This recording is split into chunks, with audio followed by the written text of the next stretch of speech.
안녕하세요. 이종훈의 창업 카페, 카페지기 이종훈입니다.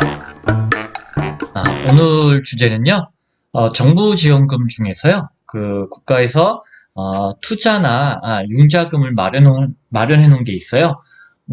제일 첫 시간쯤, 두 번째 시간쯤인가요? 정부 지원금의 기본적인 아웃라인 중에 정부 지원금 출연이 있었죠. 그걸 보통 우리가 무상지원금이라고 했었고, 그 다음에 융자, 대출이죠. 그 다음에 투자도 있다라고 말씀드렸었어요, 그때. 그래서 오늘은, 융자하고 투자, 이 두 가지에서 말씀을 드릴 건데, 조금 더 여러분들이 좀 관심을 가졌으면 하는 건 투자입니다. 왜 그러냐면, 정부 지원금에 제가 드렸던 것처럼, 출연금은 무상지원금이니까 여러분들이 잘 받아서 쓰시고 나도 큰 문제가 없어요. 사업이 잘못돼도. 그 다음에 이제 투자 같은 경우도 여러분들이 이제 투자자를 설득을 해서 투자금을 받았어요. 그리고 이제 정부에서도 투자금을 받았어요. 그래서 어쨌든 여러분들이 투자라는 방법을 통해서 어떻게든 투자를 받은 다음에 여러분이 사업 잘해서 실패가 나와도 뭐 책임을 묻지 않습니다, 기본적으로. 그런데 융자라는 자금은 이게 은행에서 빌리던 국가에서 보증서를 가지고 뭘 빌리던 간에 기본적으로는 사업이 잘 되던, 그래서 성공을 하던, 실패가 되던, 묻지도 따지지도 않아요. 그냥 갚아야 됩니다. 그러니까 성공했을 때야 갚으면 되지만, 실패했을 때, 내가 돈도 없는데 이걸 갚는다라는 게 쉬운 게 아니잖아요. 그래서 제가 그 당시에 말씀드릴 때도 융자는 조심해서 써야 되고, 언제 쓴다? 매출이 확정적으로 나오는 시기에 사전적으로 재료를 산다든가, 가공을 한다든가, 용역을 준다든가, 이런 거 할 때는 써야죠, 당연히. 그렇지만, 그냥 매출이나 이런 게 아무것도 일어나지도 않는데, 내가 그냥 살기 위해서 융자를 받아. 그건 아니죠. 그런 거는, 아무리 연대보증제도가 없다 하더라도 여러분들 기본적으로 돈을 빌린다는 거에 대한 어떤 도덕적인 해이, 이게 몸의 습관이 되시면 안 돼요. 그러니까 마음 같아도 대체 이래서 정부 지원을 받는다? 그거는 여러분들 인생을 기본적으로 흐트러 놓는 행위예요. 그게 별거 아닌 것 같지만 그때 한번 도덕적인 해이를 한번 하기 시작하시면 다른 경우에도 또 그런 부분을 손쉽게 한단 말이에요. 그러니까 아무리 국가에서 대출을 해주고 연대보증 없어요 라고 하지만 여러분들은 융자라는 자금은 반드시 갚아야 된다. 그리고 내가 써야 될 시점은 매출이 연동이 되어 있는 시기가 아니면 함부로 갖다 쓰지 않는다라는 생각을 항상 하고 계셔야 돼요. 그렇죠? 그러니까 여러분들이 누구한테 돈을 빌려요. 내가 갚을 수 있어. 그러면 빌릴 수는 있겠지만 갚을 의사도 없고 혹은 못 갚아. 그래서 돈을 꿔. 이런 게 바로 사기예요, 사기. 그죠? 그러니까 본인 스스로가 안단 말이에요. 내가 지금 돈을 빌리면 갚을 수가 없어. 그럼 이거 하면 안 돼요. 나라 돈이라도 이런 건 빌리시면 안 됩니다. 그래서 오늘은 투자와 융자에 대해서 말씀드릴 건데, 투자에 대해서 집중적으로 설명을 드릴 거고, 융자는 지금 말씀드린 거에 살짝 덧붙여서 몇 가지만 언급해드리고, 간단하게 끝내려고 합니다. 자, 여러분들이 투자를 받으시려면 투자자들이 누군지를 알아야 되잖아요. 투자자들 여러분들이 조금 사업이나 이런 게 관심 가지시는 분들, 금융의 지식이 있는 분들은 대부분 투자자 그러면은 벤처 캐피탈, 이렇게 얘기를 많이 하시는데, 벤처 캐피탈 같은 이런 분들은 대부분 회사가 매출액이 어느 수준까지 올라와야지만 투자하시는 분들이에요. 그러니까 이분들이 우리 같은 창업 초기 기업들한테 투자하는 경우는 많지가 않죠. 그리고 이제 일반적으로 개인들이 이렇게 투자할 수 있어요. 지인들이. 그리고 엄마 아빠도 투자할 수 있습니다. 그런데 국가에서 말하는 이 투자자라고 하는 경우는 어떤 경우냐면 앞서 말씀드린 벤처 캐피탈 개인도 투자자예요. 그러나 국가에서 국가의 자금으로 투자를 해줄 때는 반드시 자격이 있는 투자자로서의 교육을 받으신 혹은 전문 투자 기관인 기관들이 투자할 때만 나라의 자금으로 투자를 같이 해줘요. 그걸 보통 엔젤 매칭 펀드라고 합니다. 엔젤 투자 매칭 펀드. 그러니까 엔젤 투자자라고 하는 정의를 아시면 이 투자자가 아무나는 아니에요. 아무나는. 원래 사전적으로 엔젤 투자자라고 하면 그냥 누구나 다 됩니다. 누구나. 친구도 되고, 엄마 아빠도 되고, 뭐 지인도 되고, 뭐 학교 선생님 뭐 다 됩니다. 회사 동료 뭐 다 되는데, 국가에서 지원해주는 투자 지원금을 받으려면 국가가 지정하는 사람과 기관에서만 투자를 받으셔야 돼요. 그걸 개인형 엔젤 투자자, 그리고 법인형 엔젤 투자자. 법인형은 회사를 얘기하는 거죠. 그리고 개인형은 일반 개인을 얘기하는 겁니다. 이 사람네들은 기본적으로 엔젤 투자협회에서 교육을 받습니다. 그리고 일정한 투자 자격을 갖고 계신 분들이에요. 그러니까 일반인들하고는 완전 다릅니다. 일반인들한테 투자는 받으실 수 있으세요. 그렇지만 나라에서 투자 자금은 유치할 수가 없어요. 반드시 이렇게 자격이 있는 개인들한테 투자 받을 때만, 그리고 법인형 전문으로 투자하는 기관으로 지정된 기관한테 투자 받을 때만 국가의 예산으로 엔젤 투자 매칭 펀드라고 하는 돈을 또 투자 받을 수 있는 거예요.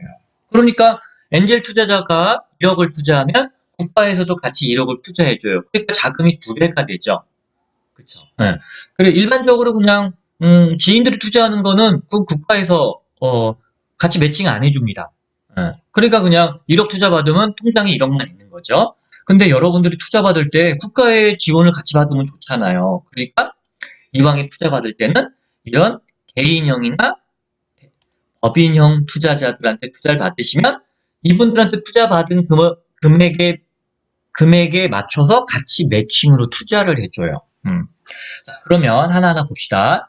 개인형 엔젤 투자자라는 경우는요, 지금 우리나라에 한 10,000명 정도 될 거예요. 뭐, 이분들은 어떤 경우냐면, 엔젤 투자 협회라고 있습니다. 엔젤 투자 협회에서 한 6시간짜리 교육이 있어요. 그 교육을 받으시면 수료증을 줍니다.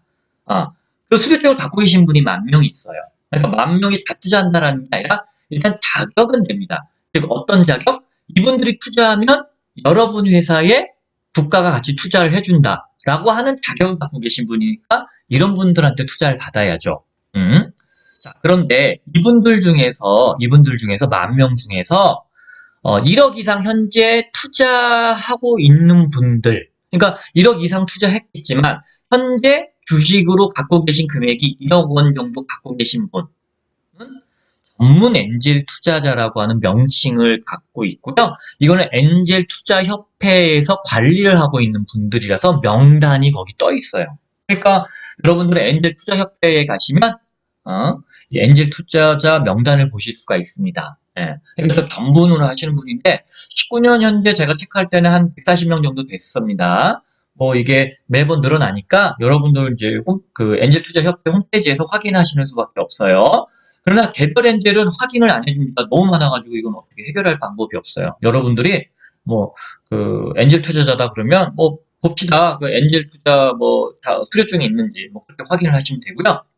이런 개인 엔젤들이나 전문 엔젤들이 모여 있는 동아리입니다. 회사가 아니에요. 그런 동아리를 엔젤 클럽이라고 합니다. 네. 저 같은 경우도 포스원 엔젤 클럽이라고 하는 클럽을 운영하고 있고 거기 회장이에요. 그러니까 우리는 개별 엔젤이나 전문 엔젤들이 모여 있는 하나의 동아리 모임이죠. 근데 이렇게 동아리 모임이 아니라 하나의 조직, 회사의 형태를 띠고 있는 경우를 보통 투자조합이라고 합니다.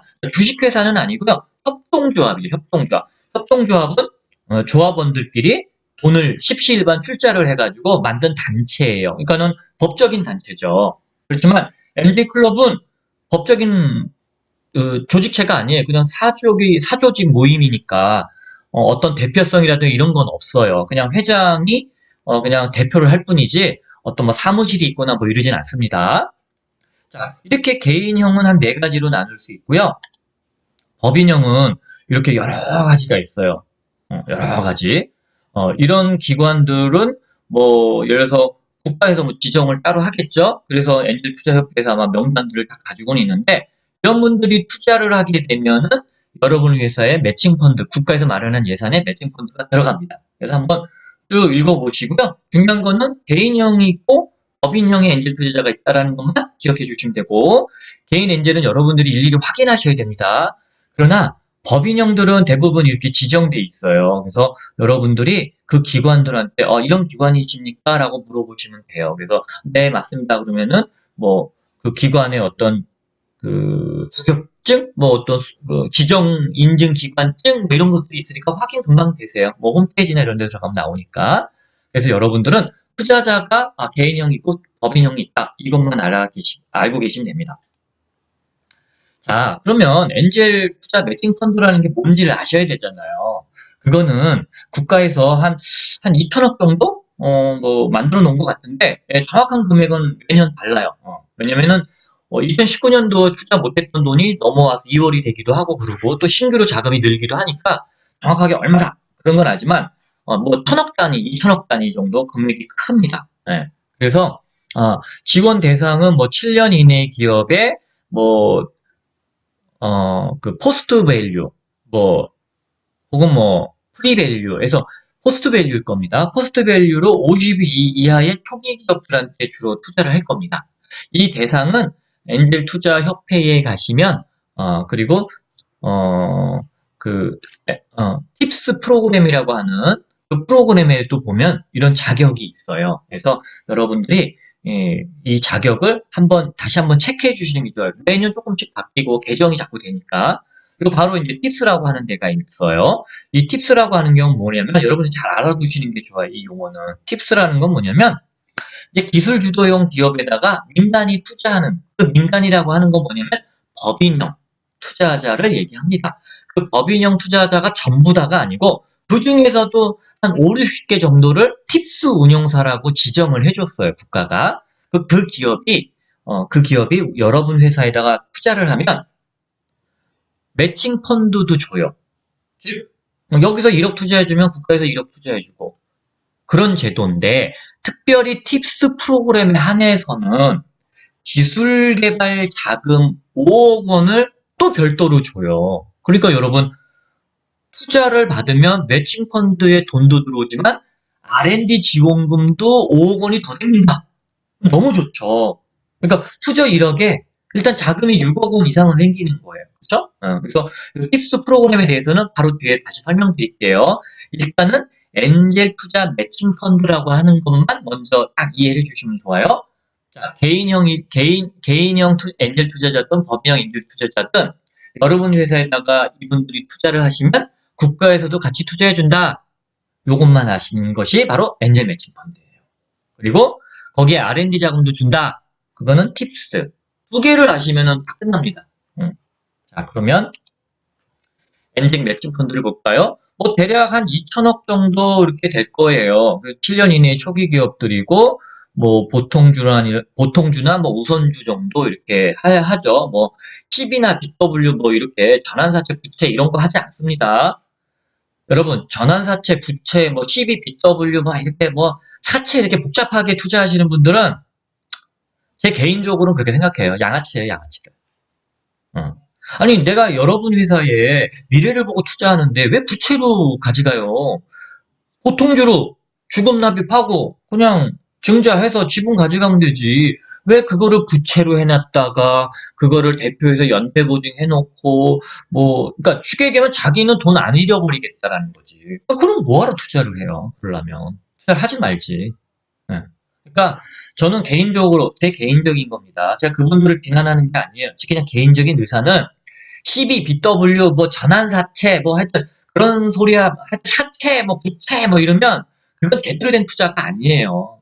그거는 속된 말로 꾼들이나 투자하는 방식인데, 우리 창업기업들한테 뭐 그렇게 꾼들 되시는 분들이 투자까지 해야 되는가, 저는 그게 조금 그래요. 그러니까 저는 그냥 보통주로.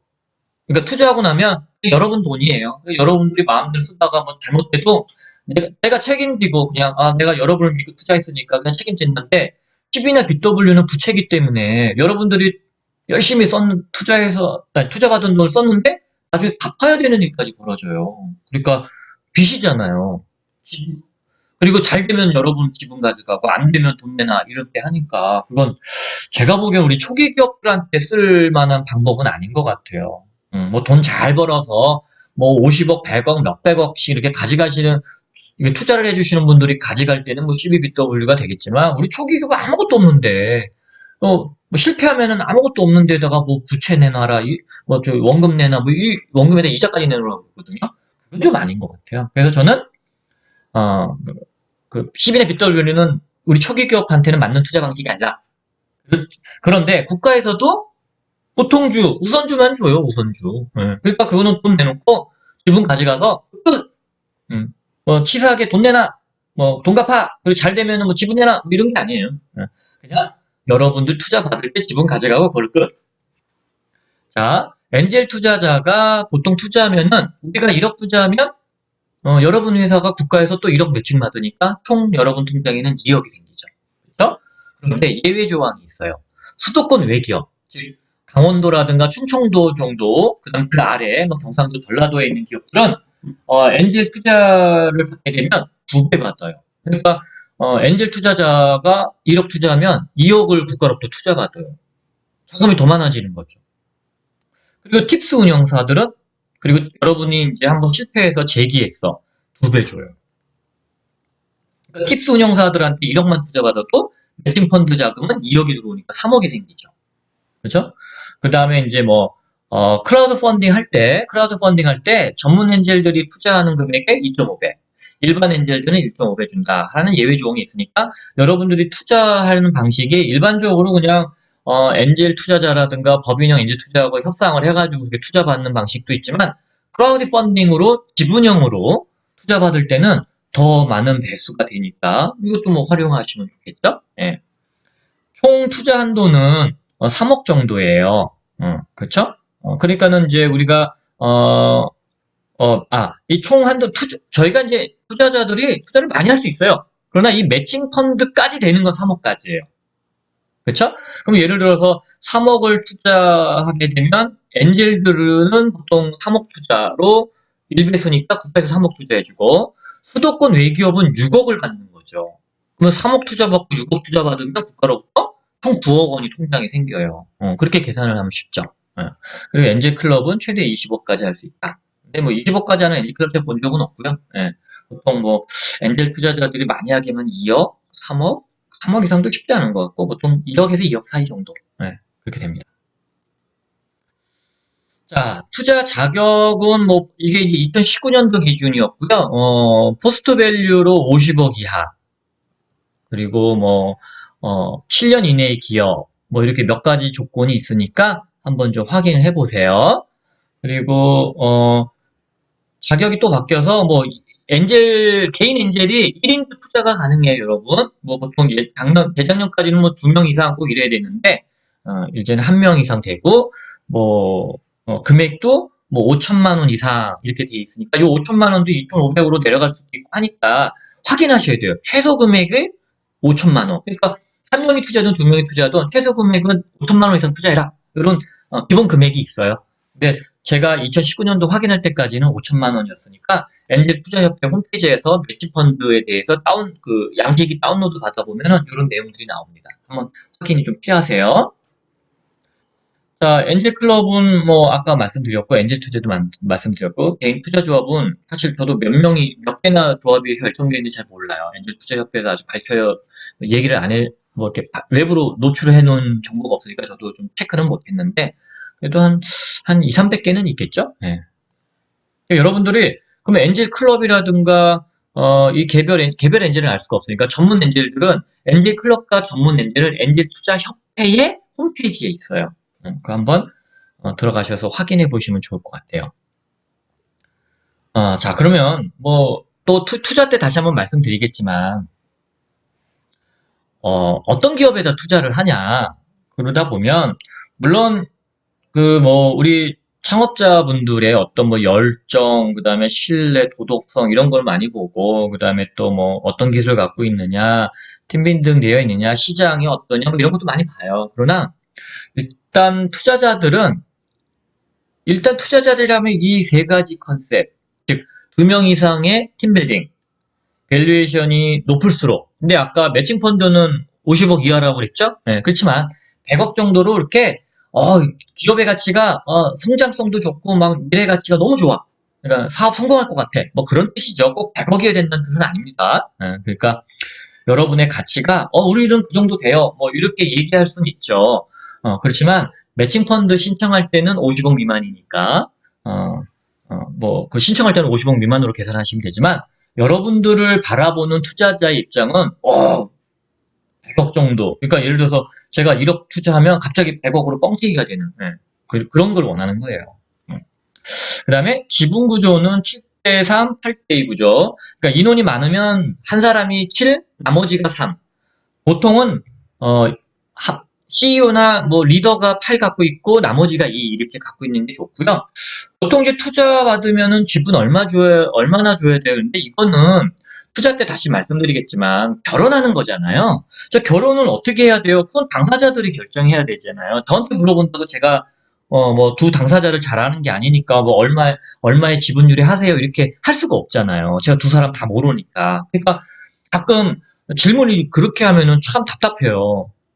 제가 질문하시는 분도 잘 모르고 투자할 사람이 누군지도 모르는데 뭐 얼마를 해야 맞아요. 그 얼마를 해야 된다고 얘기해주면 투자자가 그거 듣고 기분 나빠서 투자 안 하면 어떡할 거예요? 그럼 저한테 뭐라 하실 거잖아요. 그러니까 그건 당사자들이 서로 술 한잔 먹으면서 얘기를 하든가 뭐 어떻게든 해서 두 분이 해야 되는데 통상적으로는 요즘 통상적으로는 10% 미만 한 자리 숫자 뭐 적게는 1, 2%에서 많게는 뭐 한 15%까지 받기도 하는데 그거는 이제 두 자리 숫자 받는 경우는 특별한 케이스고요. 대부분 뭐 한 자리 숫자 뭐 3%, 5%, 7%뭐 이렇게 적게 이렇게 한 자리 숫자로 적게 받으니까 너무 그렇게 투자 받는 거에 이렇게 부담스러워하지 마시고요. 예. 일단 저는 누가 투자한다 그러면 냅다 받아라. 냅다. 어? 남의 돈으로 일단 사업을 하는 거죠. 왜 부집이. 근데 여러분은, 제 회사가 나중에 엄청나게 될 건데, 그건 나중에 엄청나게 되고 나서 그런 얘기 해야 되고, 모든 창업자들 다들 자기들이 엄청난 줄 알아요. 근데 제가 아직까지 본 적이 없어요. 엄청나게 된 분들을. 그러니까, 이왕이면 여러분을 무시하는 게 아니에요. 여러분들이 자금난에 겪으면 엄청난 기업도 뭐 답이 없잖아요. 그러니까 초기에는 가급적으로 누가 투자한다 그러면 비율 맞춰가지고 지분도 달라는 대로 웬만하면 주고 그래서 그냥 돈을 일단 통장에 다 꽂아요. 그러면 이제 여러분이 갑이 되는 거예요. 왜? 여러분 돈이니까. 그죠? 그때는 아까 말씀드렸던 것처럼 뭐 12BW 이런 거 받지 말고 보통주 혹은 우선주 이렇게만 해요. 다른 조건은 안 돼. 왜 갚아줘야 되니까 10이나 BW는 여러분 부채예요. 그거 갚아줘야 돼. 그거 받지 마요. 그런 거. 그렇게 하는 사람들 뭐라고 했죠? 양아치. 초기 기업들한테는 보통주, 우선주 빼놓고는 다른 방식으로 투자하면 안 돼. 나쁜 사람이야. 저 개인적으로 그렇게 생각해요. 자, 아까 매칭 펀드 설명드렸고 팁스 프로그램 이제 설명드리면 되겠네요. 이 팁스 프로그램을 아까 말씀드렸던 대로 국가에서 전문으로 투자하는 기관을 한 5, 60개를 선발을 해서 당신네들이 투자를 하게 되면 기술개발 자금, R&D 지원금을 5억을 주겠소라고 하는 프로그램을 만들어 놨어요. 와, 너무 좋죠. 일반 개인 엔젤들은 투자해도 이런 R&D 자금을 받을 수 있는 자격이 획득이 안 되는데 이 팁스 운용사 한 5, 60개 정도 되는 이 기업들만 R&D 자금을 받을 수 있는 자격이 획득이 돼요. 와, 따봉이죠. 그러니까 여러분들은 이왕에 투자 받고 싶으시면 이 팁스 운용사들을 설득을 해서 1억 투자를 받으면 1억만 투자 받잖아요. 그러면은 매칭 펀드는 2배 된다고 했죠. 2억. 그 다음에 R&D 자금 5억도 생기고요. 별도로 만약에 여러분들이 창업 자금 안 받았어. 그럼 1억 주고요. 해외 마케팅 자금 1억도 더 줘요. 그러니까 1억 투자에 9억 원이 생기잖아요. 9억 원이. 그러니까 총 10억 원이 생기는 거예요. 자, 그런데 엔젤 투자가 최대 3억 원까지 되죠. 그러면 3억 원이 투자를 받게 되면 매치 펀드는 얼마다? 6억. 그럼 총 더해주면 얼마예요? 얼추 16억 정도 받는 거죠. 네. 그러니까 요즘 핫하다는 스타트업들은요, 팁스 운영사들 그냥 바로 만나가지고 투자를 한 번에 받아버려요. 그러면 통장에 16억 생기니까 뭐 정부지원금 이런 거 해도 되고 안 해도 되고 뭐 5천만 원대 1억짜리 이런 가질라는 자금 안 받아도 되거든. 그리고 이제 그런 정도가 되는 기업들이라면 뭐 5천만 원 그런 거 받아서 뭐해요. 빨리빨리 투자받은 돈으로 빨리빨리 치고 나가야죠. 그죠? 그러니까 여러분들 팁스 운용사를 이용한 이 기술 창업 지원 사업은 정말 좋은 거예요. 정말 좋은 거예요. 자, 그리고 이런 경우도 있어요.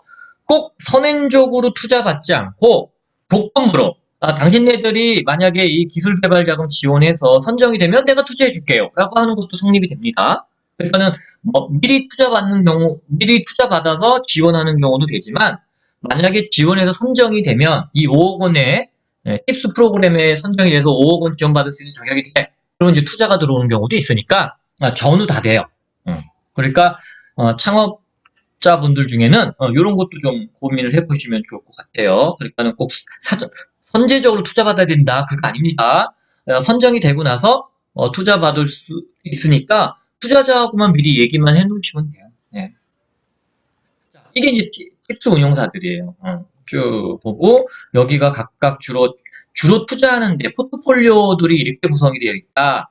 그리고 이제 홈페이지 다 들어가시면 어디 투자되어 있는지 다 나옵니다. 그러니까 투자한 회사들 포트폴리오가 다 나오니까 여러분들이 보시고 여러분하고 좀 유사한 업종이거나 관련 분야야. 그러면 이제 제안을 한번 해보는 거지 이 기업들한테.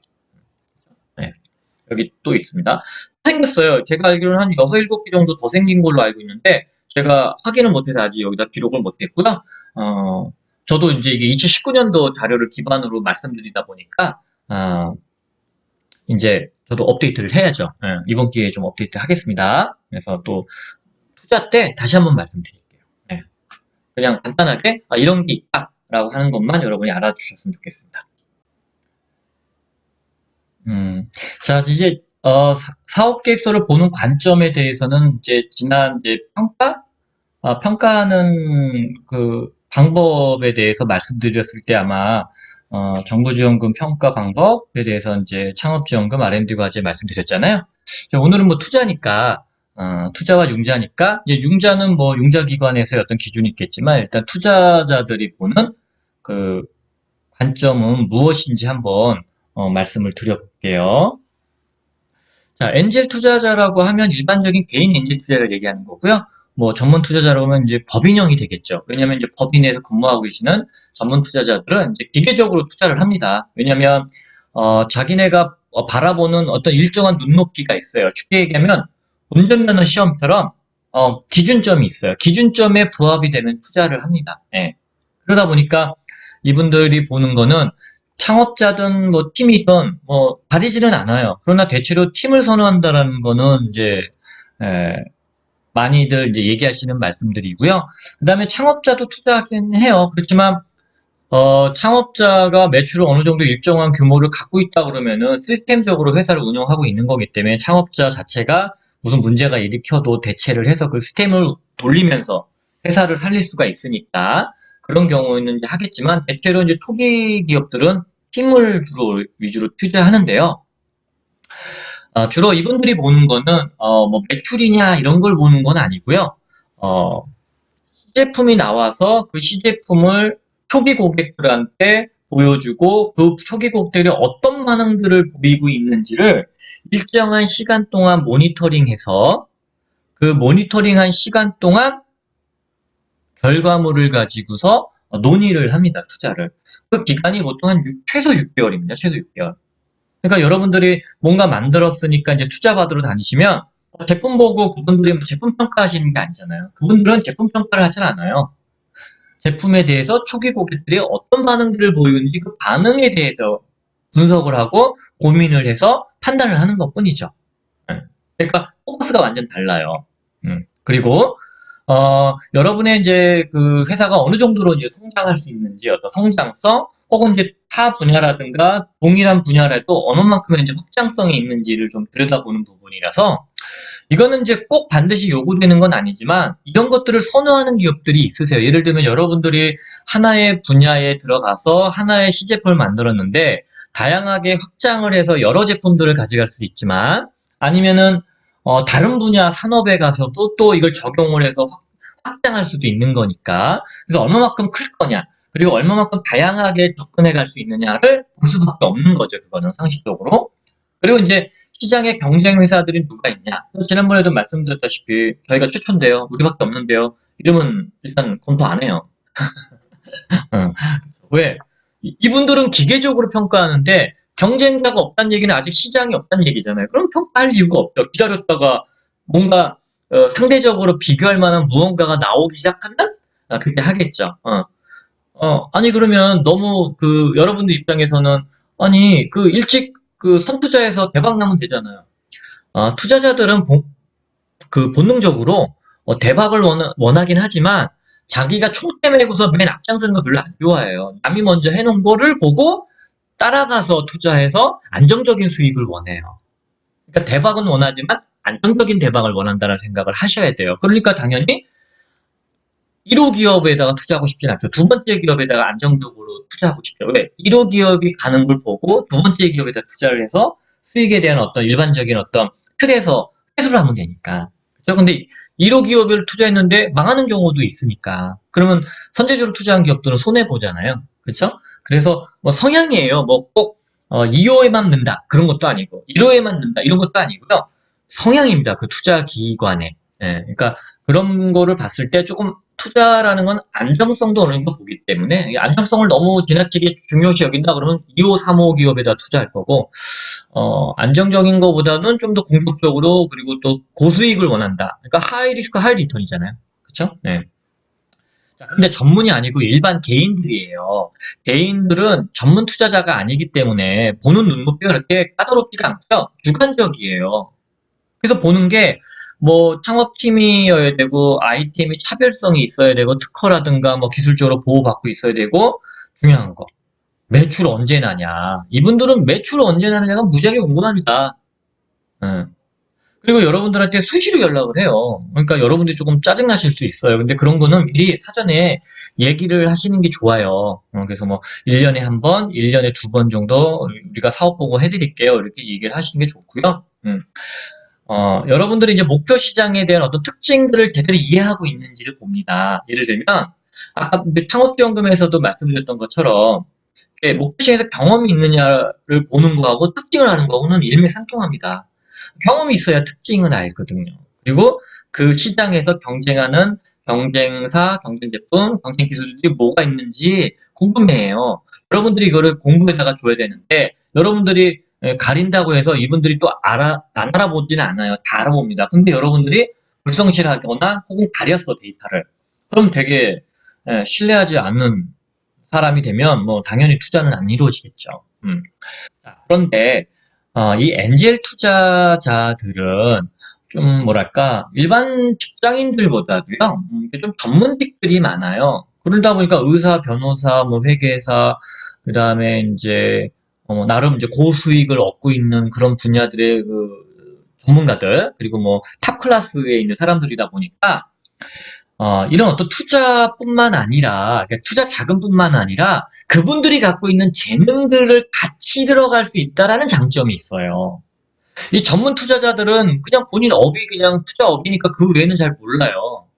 그러니까 전문적으로 어떤 뭐 법률 서비스가 필요해 그러면 이분들은 외부에서 법률 회사를 통해서 여러분을 도와주겠지만 이분들 안에는 이제 변호사도 있고 뭐 그런 분들이 계시죠. 의사도 있으니까 뭐 우리 사장님들 건강도 챙겨줄 거고. 그러니까 이 개인 엔젤 투자자들은 자금 플러스 그 투자자의 어떤 재능까지 결합이 되는 투자로 보셔야 돼요. 그런 시너지를 보셔야 돼요. 전문 투자자들은 눈높이가 있기 때문에 자금의 규모가 더 커요. 그리고 뭐 앞서서 말씀드렸던 뭐 매치 펀드 규모도 크고 그 다음에 팁스 운영 프로그램도 운영하기 때문에 자금의 규모가 크다는 거. 그리고 네트워크가 또 잘 돼 있다라는 거. 그런 게 장점이고 엔젤 투자자들은 그 투자자들이 또 갖고 있는 개별의 어떤 특장점들이 있으니까 여러분들이 그 두 가지를 다 이렇게 판단하셔가지고 선택을 하셔야 되고, 뭐 또 두 가지 다 받을 수도 있겠죠? 뭐 개인도 받고 전문 투자도 받을 수 있으니까. 그러니까 여러분들이 투자를 하는 거는 우리 사업하는데 매출처럼 많으면 많을수록 좋아요. 음. 어, 뭐 조금 더 여러분들이 좀 깊이 있게 논의가 될 때는 투자가 반드시 다 많을수록 좋은 건 아닙니다라고 말씀은 드리겠지만 지금 초기 창업에 있어서는 일단 돈 많은 게 유리해요. 네, 돈 많은 게 유리해요. 그래서 여러분들이 이렇게 여러분의 사업 개수를 보고 있다라고 하는 점을 좀 잊지 마시고, 여러분들이 투자 사업 계획서 IR이라는 걸 하잖아요. 그럴 때 어떻게 작성해야 되는지, 좀 머릿속에 컨셉을 좀 갖고 계시는 게 좋습니다. 자, 여러분, 그 융자에 대해서는, 이 표 하나만 알고 계시면 돼요.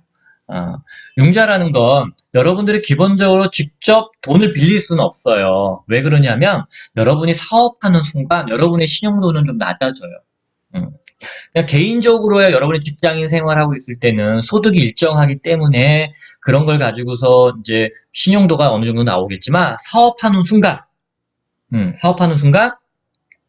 대체로 망할 확률이 높잖아요. 사업은 확률적으로 90%가 넘잖아요. 그 때문에 신용도가 좋을 수가 없어요. 그러니까 여러분들이 사업자를 내고 나서 대출을 받으려고 하면 여러분 자체적으로 신용등급이 나오지 않기 때문에 국가가 여러분들을 대신해서 보증을 서줘요. 그리고 보증서를 여러분한테 드리면 여러분들은 그 보증서를 가지고 은행에 가서 돈을 빌리시는 거예요.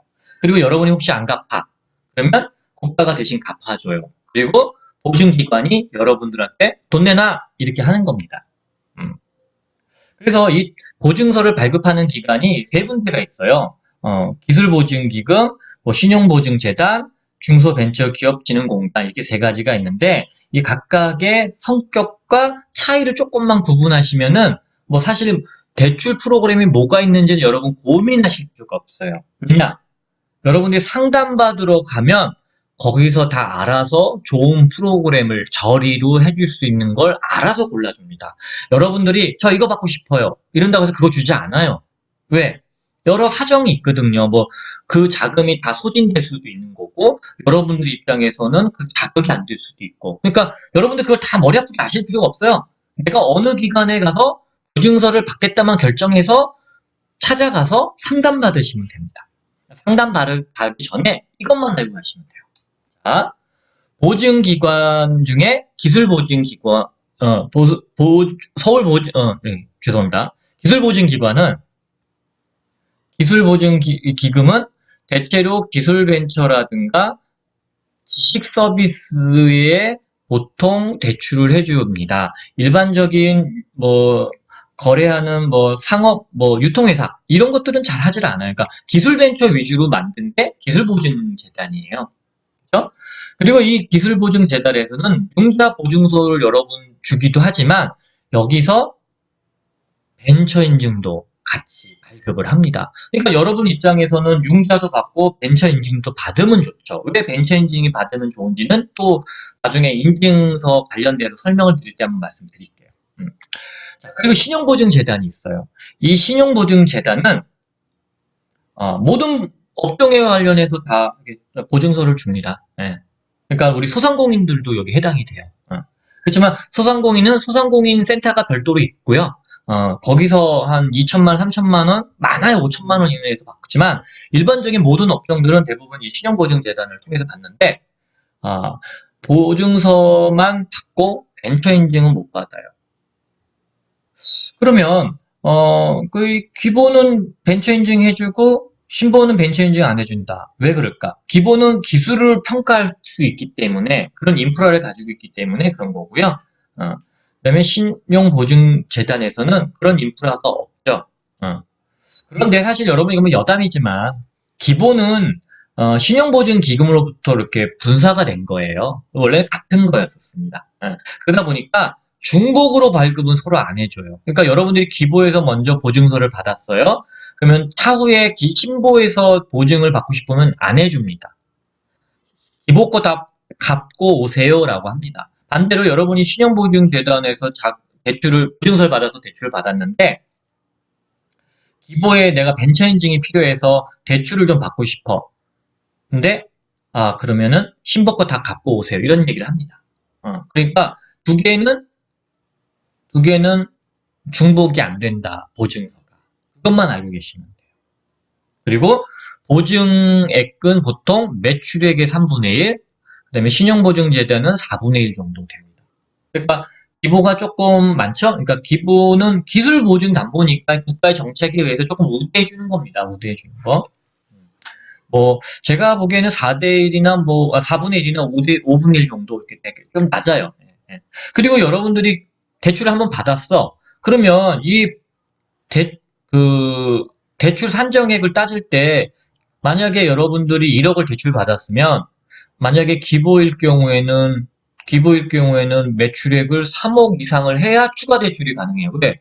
3억에 1억을 벌써 해줬잖아요. 그쵸? 이해되시나요? 그러니까 여러분들이 올해 매출액이 1억이야. 근데 내가 이미 기부해서 1억 원을 대출 받았어.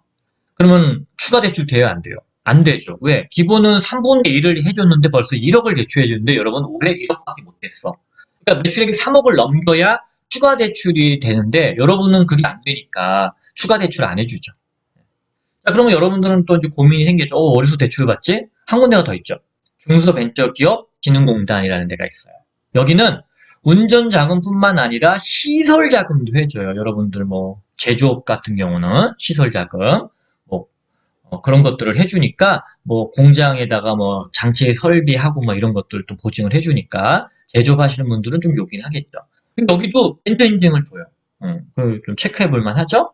매출액이 여기도 한 3분의 1 정도 이렇게 보시면 될 거고 대신 여기는 중복보증서가 돼요. 그러니까 여러분이 기부받고 중소벤처기업진흥공단 대출 또 받을 수 있고 여기 받고 여기 받을 수 있고 그런데 여기 이 중소벤처기업진흥공단도 같은 해에는 여러분이 기부해서 받거나 신고해서 받았으면 두 번째로는 안 해주려고 해요. 그러니까 해가 바뀌어서 뭐 매출이 좀 났는데 내가 매출이 좀 적더라도 시설 투자를 좀 해야 된다 이러면 좀 해주죠. 예. 그래서 시설하고 시설 자금이나 운전 자금을 조금 이렇게 섞어서 준다든가 하는 방식을 택하니까 여러분들이 기본적으로 이런 그 내용을 좀 알고 이 기관들을 선택을 해서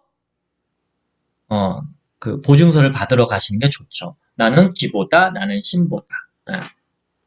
자, 그리고 그러니까 그러니까 대출 규모가, 뭐, 기보는 최대 5억인가 그렇고, 신보는 최대 20억인가 그런데, 창업기업들한테는 사실 그게 큰 의미가 없어요. 그렇게 5억 이상, 10억 이상 이렇게 받는 경우를 제가 많이 못 봤기 때문에, 거의 불가능하다고 보시면 돼요. 그냥 1, 2억 정도이기 때문에, 기보냐, 신보냐 별 차이는 없어요. 금액적으로는. 다만, 매출액 산정을 이렇게 하기 때문에, 나중에 여러분들이 이제 사업을 하면서 매출액을 가지고서 대출액을 산정할 때는 기부가 조금 더 후하게 받고 신보가 조금 박하게 받는다. 이 정도만 생각하시면 됩니다. 네.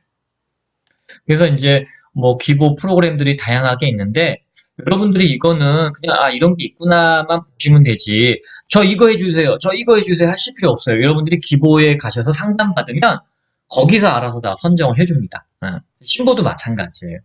그러니까 여러분들은 신보도 가서 상담을 받으시면 안내를 해줍니다. 이런 프로그램이 더 좋습니다. 이런 프로그램이 더 좋습니다. 이렇게 해서 금리도 제일 낮은 거. 여러분한테 바가지 씌우지 않아요. 그냥 걱정하지 마세요. 그런 거.